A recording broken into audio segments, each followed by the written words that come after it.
Essa semana foi uma semana um pouco confusa com relação às liberdades no Brasil, às privações às liberdades. O país talvez viva um momento de ditadura silenciosa da qual poucos estão percebendo.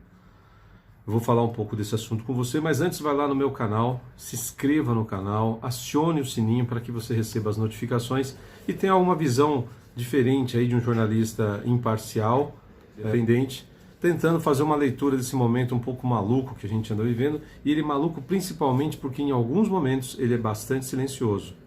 Então não deixa de ser perigoso só porque aparentemente está tudo tranquilo, ou parece estar tranquilo. Quero agradecer você pela audiência do meu canal, tendo a oportunidade, divulgue para os amigos, passe para 10, 20 pessoas, ajude a divulgar essas ideias. Quero lembrar você aí que não existe crime de pensamento, como nós já falamos em outras oportunidades. As pessoas podem dizer o que elas pensam a respeito das coisas e das outras pessoas. Só não pode imputar crime em alguém de alguma coisa que ela não cometeu. Então, se você falar que a pessoa é alguma coisa e existe uma lei lá proibindo que se faça tal coisa, você estará imputando crime na pessoa. Logo, você não poderá fazer isso. Caso faça, você terá que provar, senão caso venha a sofrer um processo, você certamente perderá esse processo, assim como eu já sofri um caso de difamação, consegui provas suficientes e ganhei a ação judicial quanto a essa questão. Provei que a pessoa estava falando um monte de besteira e ela teve que arcar aí com as custas do processo e mais uma indenização. Outra coisa importante também é que é vedado qualquer anonimato. Então você diz alguma coisa para alguém, você não pode tentar criar artifícios dos quais dificultem ou impossibilite a sua identificação. Guardado esses pequenos detalhes aí, você pode falar o que você pensa. Acontece que no Brasil não é o que está acontecendo. Alguns jornalistas e blogueiros estão sendo perseguidos simplesmente porque disseram aquilo que pensam. Vou te falar alguns casos aqui, você não precisa gostar de nenhum deles. O errado é errado, não importa se você gosta da pessoa ou não. Um direito à ampla defesa, a um processo legítimo, é um direito de todos, isso tem que ser reservado. Então o Wellington Macedo, não o conheço, nem sei se o Wellington Macedo tem alguma formação jornalística, o que ele é, se é apenas um blogueiro. E ele fez sim algumas incitações aí, me parece, eu não, na verdade...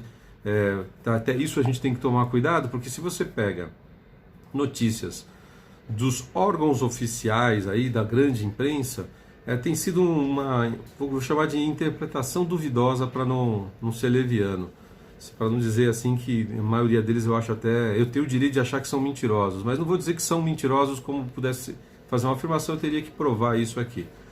E eles colocam a interpretação que eles querem na notícia. E aí me parece que esse Wellington andou fazendo alguma incitação à invasão ao STF. Eu teria que ver uma gravação, alguma coisa escrita por ele para ter certeza disso. O Eustáquio teve aquele problema, até ficou preso, houve Você sabe que existem técnicas de tortura e de tirar a mobilidade da pessoa sem que depois você consiga ali num exame clínico conseguir identificar, né? Então eu não sei o que aconteceu exatamente com o Eustáquio. O Eustáquio parece que é o único que é jornalista desses aqui. Eu acho que o Alan Santos também é. Zé Trovão e a Sarah Winter são blogueiros. Um porque ajudou a organizar o evento do dia 7, a manifestação do dia 7 de setembro. E essas pessoas têm o direito de dizer o que elas pensam. Acontece que se aí elas incitarem alguma coisa que possa levar a um ato de invasão, de terrorismo ou algo parecido, o STF, por exemplo, ele pode acionar a PGR para uma investigação, pode acionar a Polícia Federal, mas não pode mandar prender sem uma investigação. Pessoas aqui foram presas e advogados sequer conseguiram saber quais eram os motivos dessa privação de liberdade. O caso do Daniel Silveira parece que está em prisão domiciliar, né? E o Alan Santos, que teve a oportunidade de sair do país, ele foi embora. Essa semana, no caso do Alan Santos, veio à tona aí uma questão bastante preocupante, de reservar o direito do jornalista, né, ou de infringir, na verdade, estão infringindo o direito do jornalista quanto à não divulgação da fonte. Não existiria jornalismo se não fosse essa pequena prerrogativa aí de sigilo da fonte.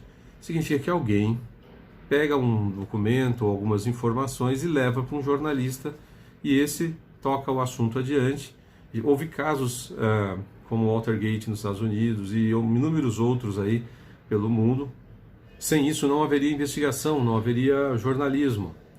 São fatos que acontecem que a testemunha se sente encorajada em levar uma documentação ou uma história para um jornalista, justamente sabendo que a sua identidade será preservada, né, para que ela não sofra nenhuma consequência maior, seja física ou processual ou sei lá o que.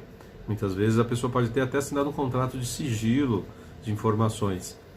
E o jornalista não divulgando a fonte, obviamente, possibilita-se, assim, as investigações e apurações de fatos, para ver se são verídicos mesmo, se condizem com a verdade ou não. E o que acontece é que o STF conseguiu, por meio de desbloqueio, apreensão e desbloqueio do celular do Alan dos Santos ou algo do gênero, informações de onde veio a fonte, de onde veio as informações, qual foi a fonte que divulgou algumas questões internas lá do STF. Isso é gravíssimo. E o pior, a imprensa, que diz que sofreu muito lá num período que eles chamam de ditadura militar, o qual eu prefiro chamar de período de administração militar, porque se não fossem eles a gente já teria se tornado um país comunista já na década de 60. Os militares estavam combatendo terroristas, que alguns se comprovaram mesmo e chegaram até a cargos altos depois da abertura do processo aqui no Brasil, a processo político. Esses mesmos que se diziam tão sofredores de perseguição, de não sei o que, se calaram. Ou seja, basicamente, a imprensa, a grande mídia e esses jornalistas só defendem o direito de liberdade de opinião, direito à fonte, caso aconteça com pessoas do lado deles. E se não existe dois pesos, duas medidas. Eu não gosto das opiniões e dos mecanismos e das maneiras de atuarem de jornalistas da esquerda. Daí a defender que a lei não seja cumprida, que os direitos de informar, o direito de ter uma fonte, de direito de opinião não seja respeitado, obviamente que eu não vou defender isso nunca.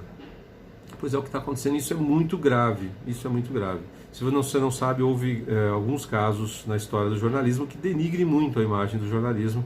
A Escola Base, em São Paulo, depois eu vou pesquisar se o nome é esse, a história já é um pouco antiga, foi no bairro do Ipiranga, destruíram a reputação e a vida daquelas pessoas envolvidas ali naquela escola por uma falsa denúncia de pedofilia.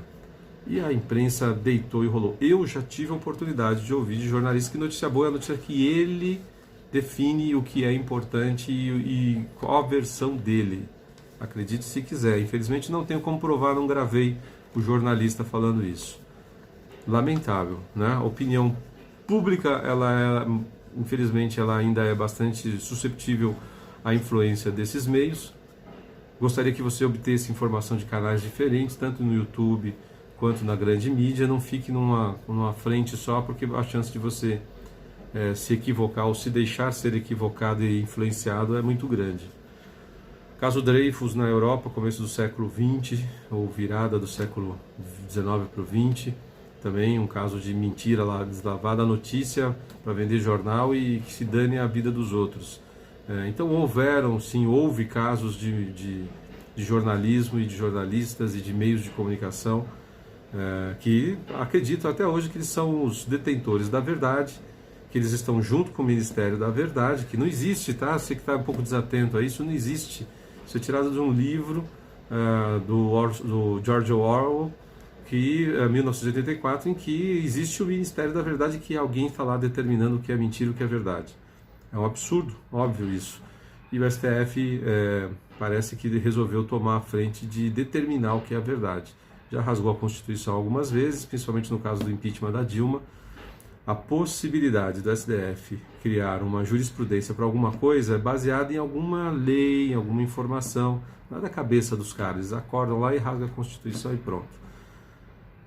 Momentos difíceis, fiquem atentos, você tem que acompanhar dentro do possível, não saia acreditando em qualquer notícia, em qualquer coisa que você ouviu falar, porque infelizmente está apodrecendo. O meio de comunicação no mundo, não é só no Brasil, não, está bem podre. Então, para retirar, extrair dali, o que salva são poucos os meios, os canais, para você poder ter informação decente.